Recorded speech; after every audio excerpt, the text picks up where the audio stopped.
angkat hari ini berkaitan dengan Allah Subhanahu wa taala sebenarnya telah memberikan kemampuan dalam diri kita itu untuk memperbaiki dirinya sendiri sebenarnya. Saya banyak sekali melihat keadaan-keadaan atau kasus-kasus di mana ternyata ketika kita bicara tentang penyakit itu ya, bahwa sesungguhnya ya tidak hanya penyakit, orang yang pengen sehat ya, kemudian dia pengen pengen tetap sehat gitu kan, itu sebenarnya tidak jauh-jauh dari apa yang sudah Allah tanda kutip install dalam dirinya. Ya, install.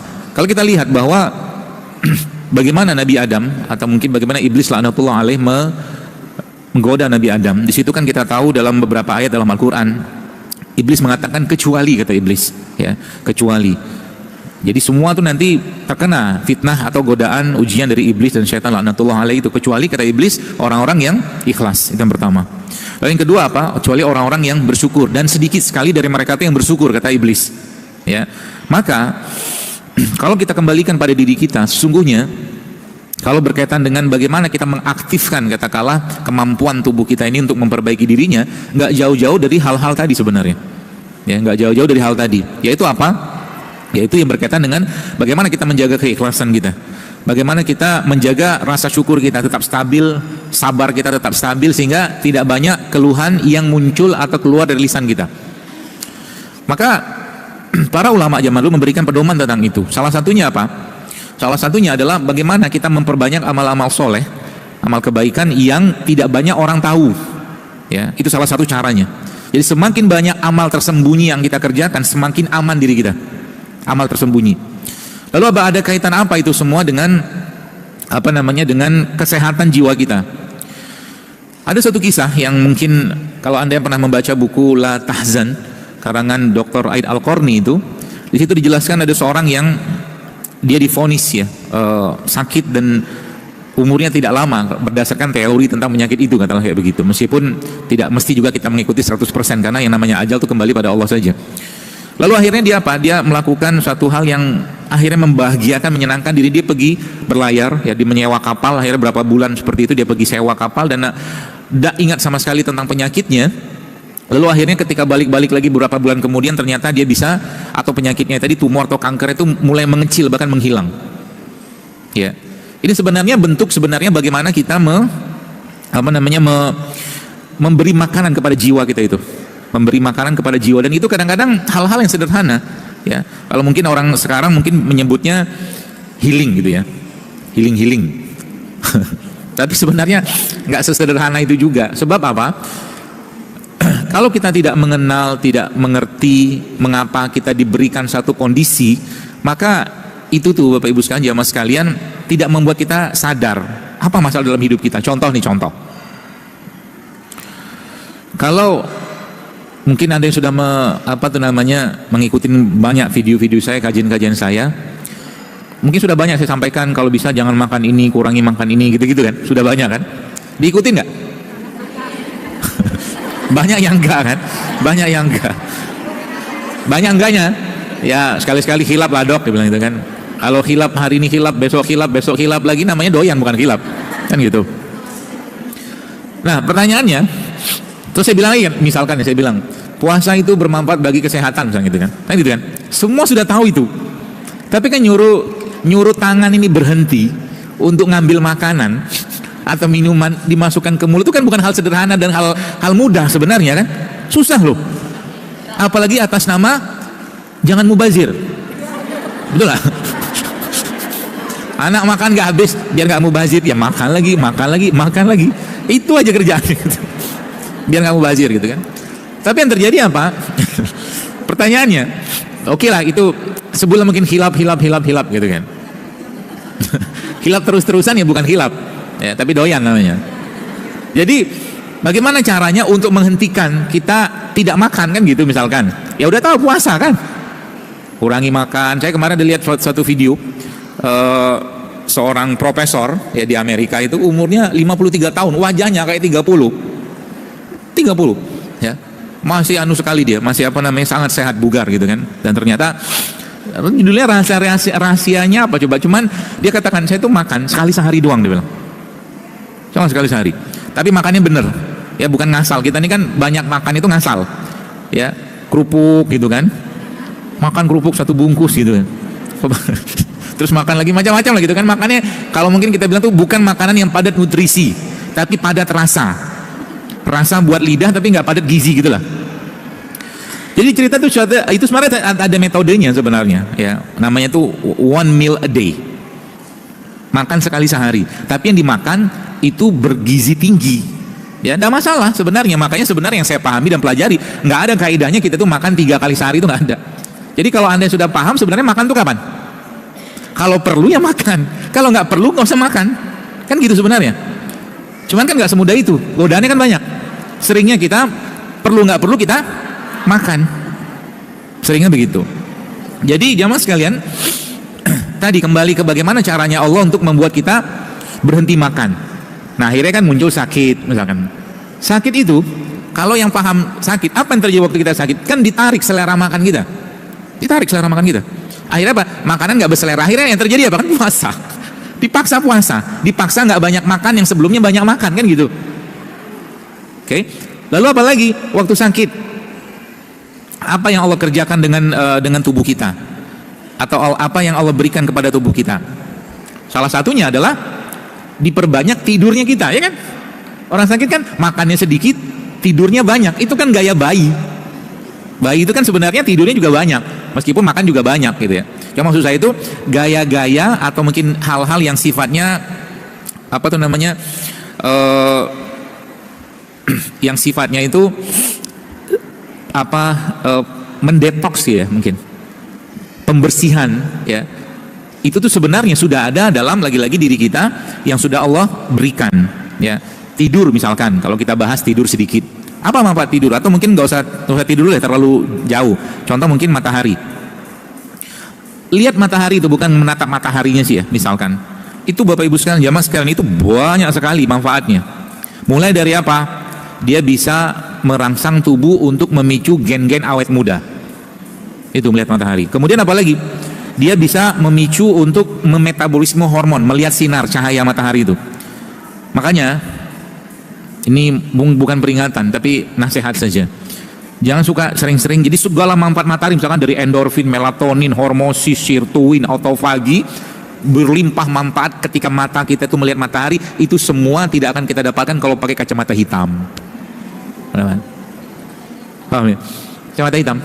Kecuali Anda memang butuh banget. Tapi kalau saya dari dulu nggak suka pakai kacamata, apalagi kacamata hitam. Kenapa? Yang nggak dapat akhirnya apa? Kan seperti gelap.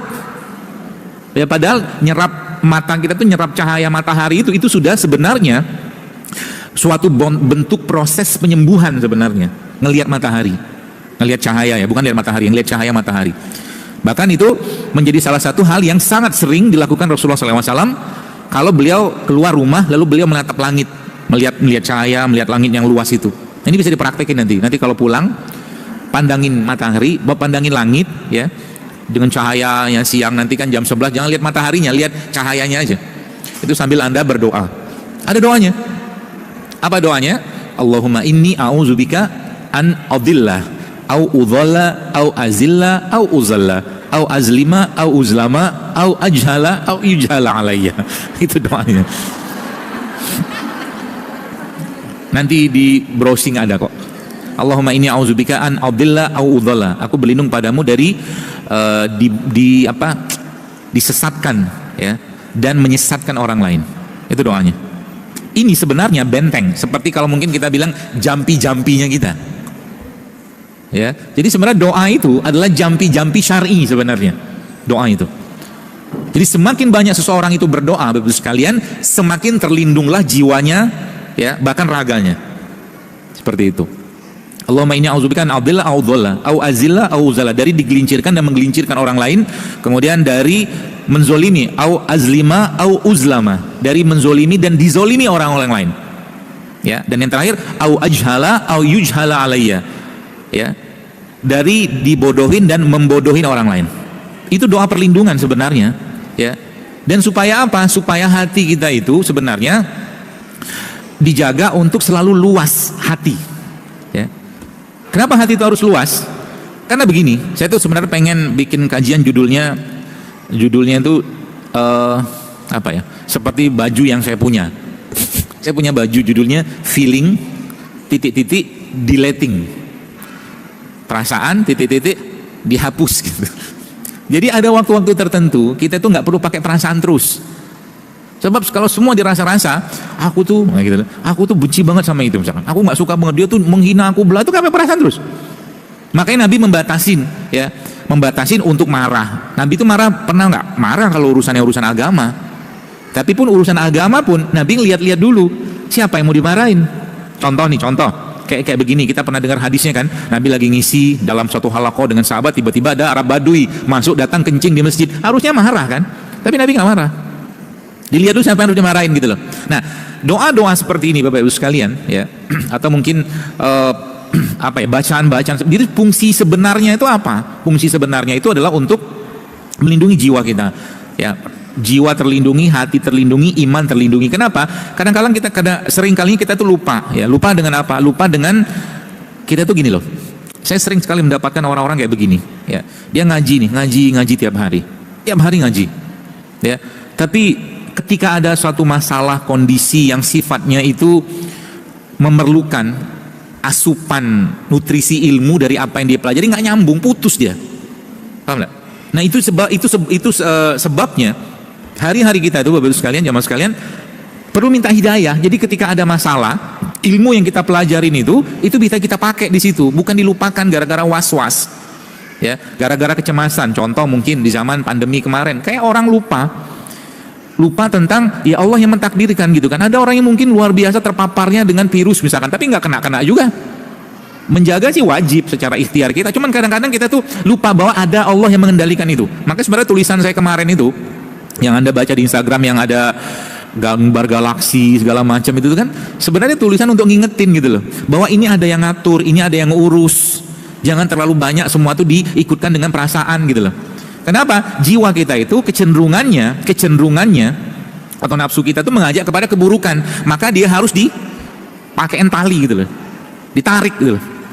Contoh mungkin antara tadi, mungkin dalam tema makan saja, antara makan sama tidak makan kita pengennya makan terus, antara tidur sama tidak tidur ya pengennya tidur terus gitu loh ya, apalagi macam-macam lah gitu kan, yang berlebihan segala macam. Makanya kalau bicara pada katakanlah pada tema makanan, ketika setan iblis nggak bisa menggoda kita dalam urusan halal ya, dia masuk ke bab berikutnya.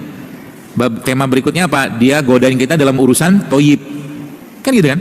Toyib juga nggak jalan, dia pakai yang ke berlebihan, itu nggak dipakai lagi, dia punya banyak strategi luar biasa ya, sehingga kita tuh lupa bahwa sebenarnya lagi-lagi Allah tuh sudah membenamkan dalam diri kita itu kekuatan itu. Sebenarnya kekuatan yang paling utama justru apa? Justru kalimat yang Allah sampaikan atau tanyakan kepada kita saat kita masih dalam kandungan, alastu birabbikum, aku ini Tuhanmu gak? Iya kata kita. Bukankah aku Tuhanmu? Kata Allah gitu kan. Semua bayi yang ada atau janin yang ada dalam kandungan ibunya itu ditanya sama Allah, alastu birabbikum. Terus kita menjawab apa? Qalu bala syahidna. Benar ya Allah, kami bersaksi engkaulah Tuhan kami. Jadi kalau ditanya berarti kekuatan yang terbesar dalam diri kita dalam konteks penyembuhan apapun sebenarnya itu kekuatan apa? Kekuatan tauhid, kekuatan akidahnya kita. Itu kekuatan paling utama. Saya katakan wallah, tinggal kita pakai fitur-fiturnya, tanda kutip ya, fitur-fiturnya. Apa fitur-fiturnya itu? Fitur-fiturnya itu yang bagaimana tentunya yang Nabi ajarkan. Contoh nih, keimanan kita, keyakinan kita pada Allah tentunya harus selaras dengan bagaimana Allah menjelaskan dirinya, menjelaskan siapa sosok zat yang kita sebut Allah itu. Contohnya begini, contoh ya, Nabi menjelaskan bahwa Allah menurunkan 100 rahmat, kata Rasulullah SAW. Satu rahmat itu atau kasih sayang dan cintanya Allah kepada makhluk, kepada kita itu Allah turunkan di bumi, dan nanti 99-nya di surga, di akhirat kan gitu. Artinya apa? Kekuatan iman kita itu, kekuatan akidah kita itu, dan kekuatan sebutlah mungkin penyembuhan tadi, itu harus relate banget dengan bagaimana sosok zatnya Allah Azza wa Jalla ini, yaitu apa? Kasih sayang. Bagaimana kita bisa mengimplementasikan ini? Ya, implementasinya begini. Ketika seorang itu sakit, ya sakit berat, ya stroke, kanker mungkin, atau tumor, atau mungkin ya apalah, jantung, autoimun segala macam gitu tuh. Kalau saya memahami itu, pasti ada sesuatu yang kaitannya dengan hatinya dia, emosinya dia, bukan hanya urusannya dengan mungkin sedih, marah, enggak, panjang itu. Ya, yang itu dia harus benerin dulu. Memperbaiki dengan apa? Dia harus minta sama Allah untuk apa? Memenuhi hatinya dia itu dengan kasih sayang, sehingga apa? Dendamnya udah nggak ada, bencinya udah nggak ada, yang muncul tuh kasih sayang. Itu salah satu contohnya. Bentuknya apa? Bentuk aplikasinya misalkan nih. Nanti coba deh kalau ada yang sakit dan masih bisa jalan, ya. Coba mulai dipraktekin itu. Apa caranya? Coba ajak mereka itu datangin orang-orang susah. Ya. Terus mereka yang langsung memberi. Ya, mereka yang langsung memberikan entah itu makanan, uang, apa aja. Orang yang sakit tadi itu. Sehingga nanti itulah interaksi kasih sayangnya. Ya, bahkan Nabi menjelaskan sebabnya kalian diampuni itu kata Rasulullah SAW itu karena apa? Karena orang-orang lemah di antara kalian, karena di situ rahmat dan kasih sayangnya Allah berlimpah di situ. Ya. Dan itu kita bisa meskipun katakanlah tidak sakit kita juga, kalau sakit lebih bagus lagi. Kasih sayang, cinta mulai penuh dalam diri kita itu. Sebab apa? Tanpa itu saya katakan berat, bahkan mungkin Allah tidak akan turunkan penyembuhan. Kalaupun ada, itu biasa akan balik lagi. Contoh, ya, saya kemarin dapat ada dua cerita saya mau cerita. Cerita pertama begini. Jadi kemarin itu ada satu waktu saya pergi, ya. Saya emang salah satu kebiasaan itu ya, nama juga manusia, kita butuh dicas gitu ya. Ada bapak-bapak jualan air tebu, ya, jualan air tebu. Terus saya mampir gitu kan pas ada ngisi suatu acara di daerah Tangerang Banten itu. Terus saya tanya dia, "Bapak berapa tebunya?" Saya beli nggak banyak, cuma 4 kalau salah saya beli. Satu botol, bukan cup, plastik. Ya, plastik mungkin 1/4 kilo itu cuma 5.000. Lalu entah ya terilhamkan saja, saya tanya, "Bapak anaknya berapa?" "Anaknya 4," dia bilang. Terus, oh ya, kemudian saya kasih uang sama dia. Kasih uang, ini buat anak pertama, buat anak kedua, anak ketiga, anak keempat. Ini buat bapak, buat isi bapak. Nangis dia. Ya, cukup banyak uang saya kasih itu. Saya kasih semua itu sama dia. Uang yang saya pegang di dalam dompet itu, di dalam kantong itu. Akhirnya dia nangisin, cup. Saya peluk dia, senang banget dia. Saya peluk dia, saya tepuk bahunya. Udah pulang, saya bilang, nanti ketemu sama istri, sama anak. Usah jualan lagi, udah cukup itu, kayaknya buat 1,5 bulan cukup. Uang yang saya kasih ke dia, mungkin sebulan cukup itu. Dia pergi, sudah alhamdulillah senang. Itu kasih sayang kayak begitu maksud saya. Ya, makanya ini pelajaran pentingnya, ya, untuk membangkitkan itu ya. Tidak sakit juga Anda kerjakan. Jadi Bapak sekalian begini, kenapa dalam Islam zakat itu, ya, itu disebutkan itu kan sembako kan, zakat fitrah mungkin kita diperintahkan Nabi bayarnya dengan beras kan, asli dengan beras. Karena memang feel-nya Bapak Ibu sekalian itu akan beda, rasanya itu akan beda. Kalau contoh nih, misalkan Anda memberikan atau belilah mungkin beras 2,5 kilo lah misalkan ya, atau 3,5 kilo itu sebulan mungkin harganya 100.000 misalkan. Cobalah beli beras itu ya dengan harga segitu, dengan Anda membawa uang 100.000, kasihkan ke orang, rasanya beda loh. Karena itu kehidupannya dia, paham nggak?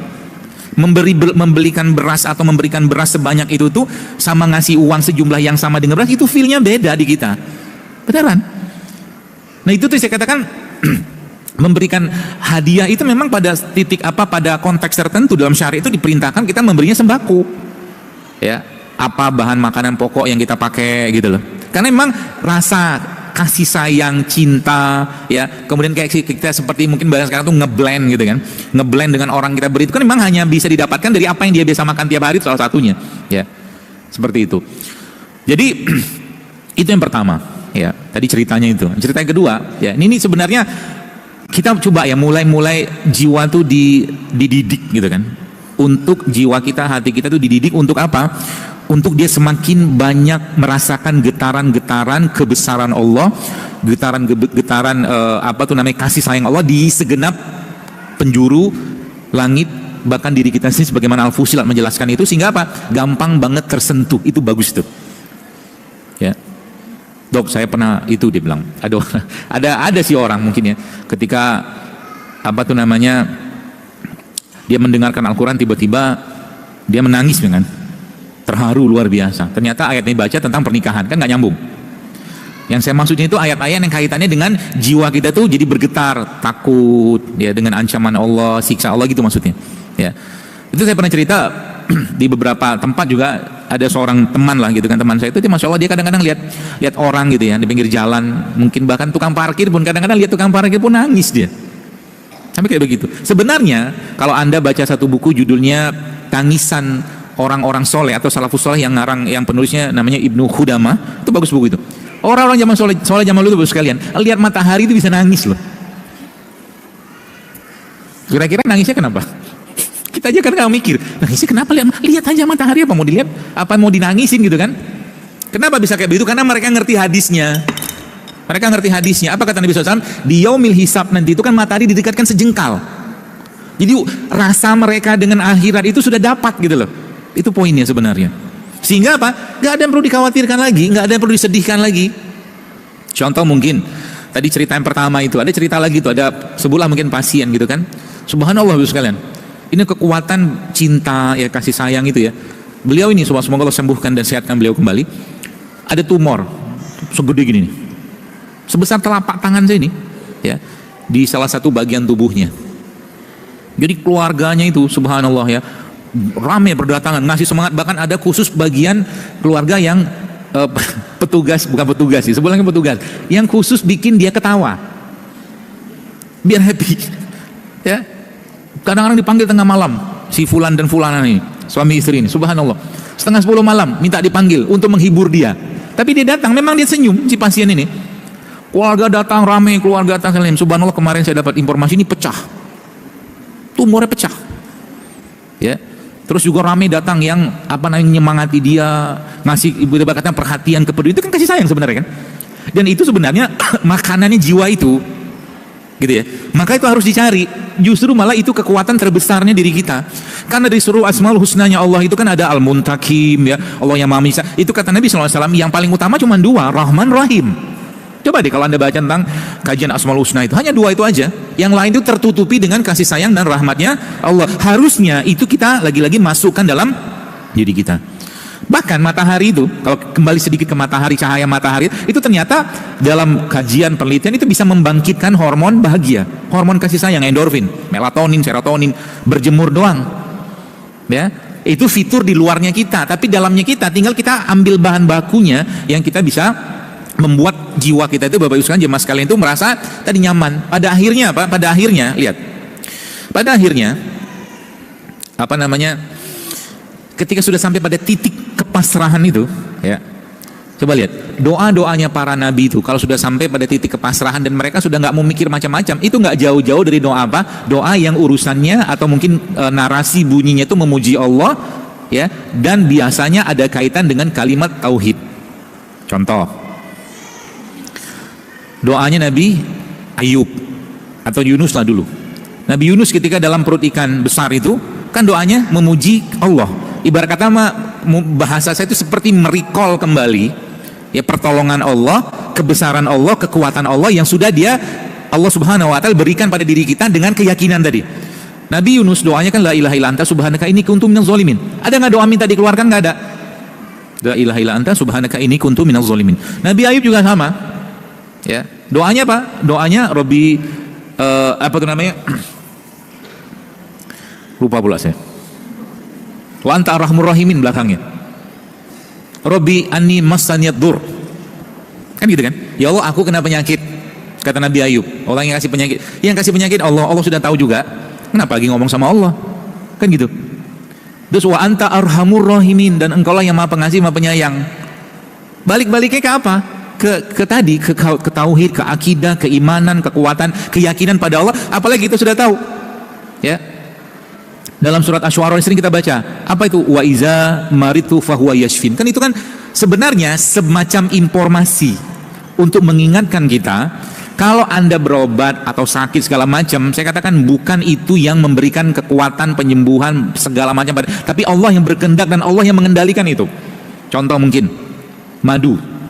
Misalkan madu, kalau Anda baca misalkan ya, kalau kita baca risetnya, penelitiannya apa segala macam ya, udah terlalu banyak manfaat madu kan gitu. Pertanyaan saya sekarang, bisakah madu ini menyebabkan diabetes atau kencing manis? Bisa. Yang pertama gimana? Ya sehari dia minum mungkin 2 liter, 3 liter, bisa. Itu paling gampang. Ya.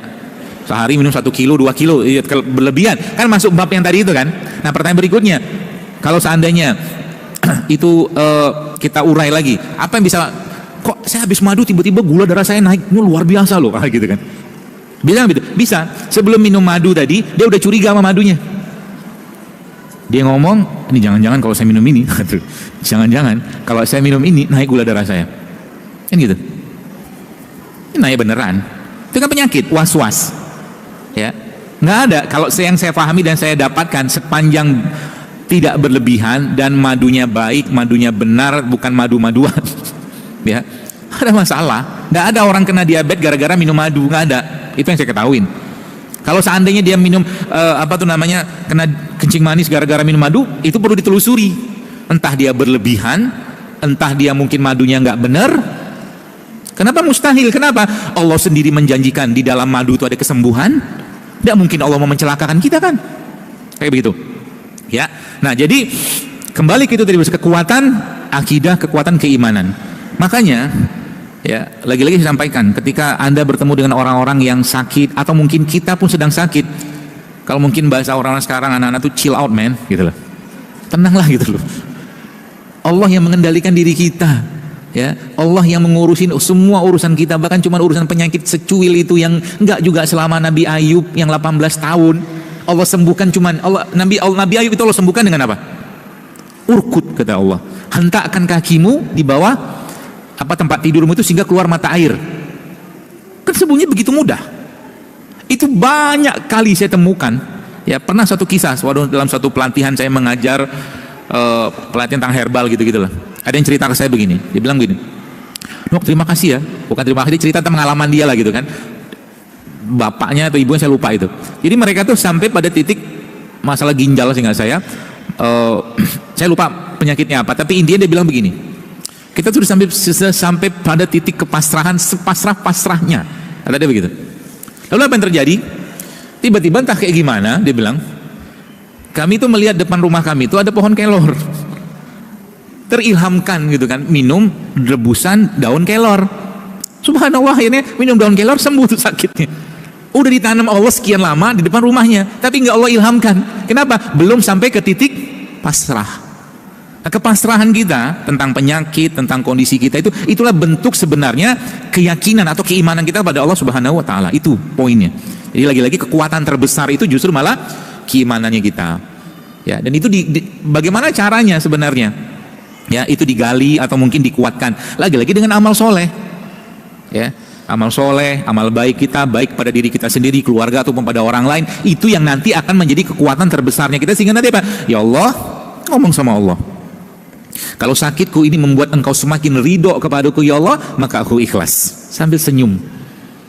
Dan jika sakitku ini Allah membuat engkau makin cinta, makin sayang kepadaku, membuat semakin banyak dosa-dosaku engkau gugurkan, maka aku ikhlas, aku ridho ya Allah.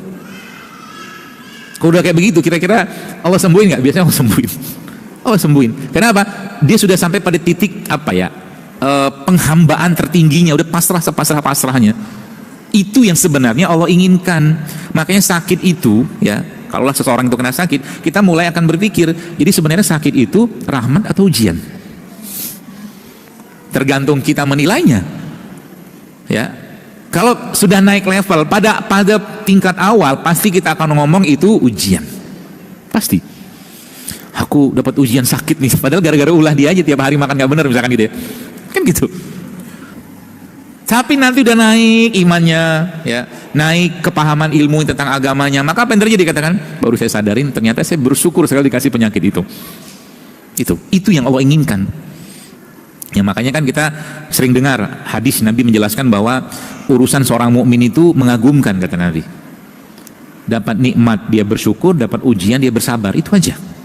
Dan membuat dia apa? Tenang setenang-tenangnya. Itulah iman, itulah akidah, itulah keyakinan kita pada Allah. Apa mau dikhawatirkan? Rezeki udah dijamin kok. Allah udah jamin rezeki kita. Mati sama. Saya berapa kali ketemu semua orang-orang yang konsul gitu kan, sempat bertemu dan konsulan-konsulan langit mungkin bahasa saya itu. Banyak yang pengen ketemu, saya bilang Saya nggak bisa akomodir semua, tapi kadang-kadang beberapa yang ketemu tuh dia berdoa gitu kan, ya Allah semoga saya bisa bertemu dengan dokter Saidul untuk konsul. Ketemu beneran itu. Ada satu kali itu saya mau ke arah Depok, mau makan sih nggak saya. Terus akhirnya ya kuasa Allah gitu kan, Allah gerakkan saya membelok ke kanan ke arah Pasar Minggu. Lagi saya makan di resto di situ tuh, tiba-tiba ada bapak-bapak nyamperin. Dokter saya boleh konsul, tanya? Nggak boleh, silakan. Saya bilang, saya lebih senang dikonsulin daripada diajak foto. Saya bilang, ada manfaatnya daripada foto. Ya. Terus dia cerita ibunya, Bapak kenapa bisa ketemu saya?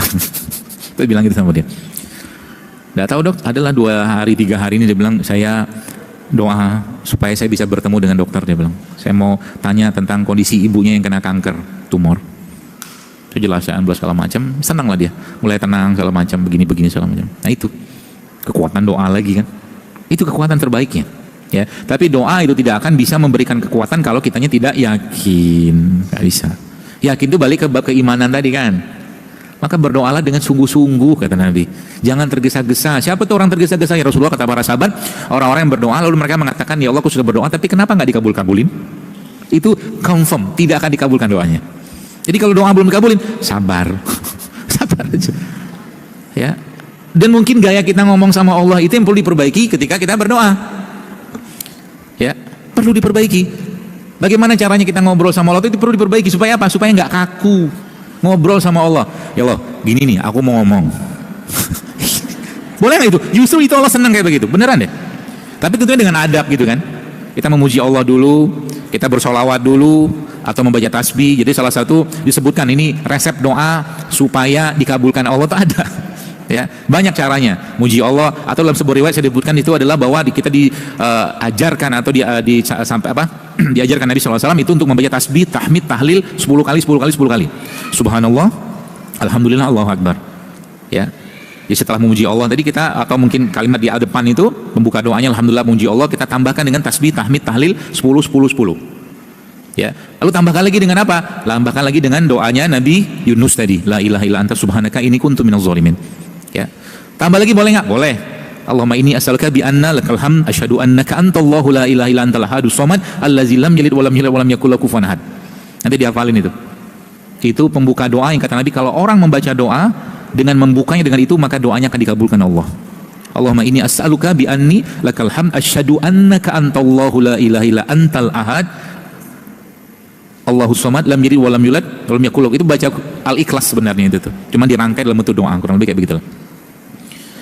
Ya begitu. Nah, baru ngobrol sama Allah, ya Allah begini. Sampaikan aja keluhannya apa. Sehingga nanti apa? Yang kita nikmati itu apa sebenarnya? Jiwanya kita, hatinya kita, imannya kita, lisannya kita, seluruh anggota tubuh kita itu Bapak Ibu sekalian, itu berinteraksi dengan Robnya kita. Itu yang indah nanti. Beneran. Perkara dikabulkan, Allah udah janji, ud'uni astajib lakum. Kan udah dibilangin. Kalau kau doa, syarat-syarat doa kau penuhin kata Allah, pasti akan aku kabulkan. Allah udah ngomong begitu dalam Al-Quran. Ya, asal tadi exclude-nya jangan sampai muncul, nggak yakin, tergesa-gesa, nggak ada adab, nggak boleh. Ya, maka doa-doa para nabi itu, ya, dalam Quran itu doa-doa kayak orang manja-manjaan. Jadi kalau ditanya berarti kekuatan berikutnya setelah keyakinan, iman, akidah tadi apa? Doa. Doa itu bisa mengubah takdir kata Nabi SAW. Maka berdoalah dengan keyakinan. Kalau nggak dikabulin gimana? Bilang sama Allah, aku tetap baik sangka sama engkau ya, karena nggak mungkin engkau menyulitkan aku. Sebutkan saja apa kegusaran hati kita itu, sehingga setan nggak ada ruang masuk untuk menimbulkan was-was. Apa susahnya untuk mengobati atau menyembuhkan satu penyakit bar Allah? Nggak ada susahnya. Allah nggak ada. Cuman yang susah itu apa? Yang susah itu kita berbaik sangka dengan Allahnya, itu yang susah. Nggak yakin dengan Allahnya. Ya, nah cerita yang tadi itu yang apa, tumor sebesar tangan itu pecah keluar, ya, cairan putihnya segala macam gitu-gitulah. Kok bisa kayak begitu tadi? Mulai menerima, mulai pasrah, mulai ikhlas, mulai merasakan kasih sayang, cinta, ya. Karena saya sedikit banyak tahu kisahnya beliau ini, seperti itulah. Kekuatan cinta, kasih sayang, kepedulian, dan bahkan apa ya? Kalau memang Anda mau tersenyumlah gitu loh. Ya, maksudnya gimana? Ya tertawa tuh boleh, tersenyum itu boleh gitu loh.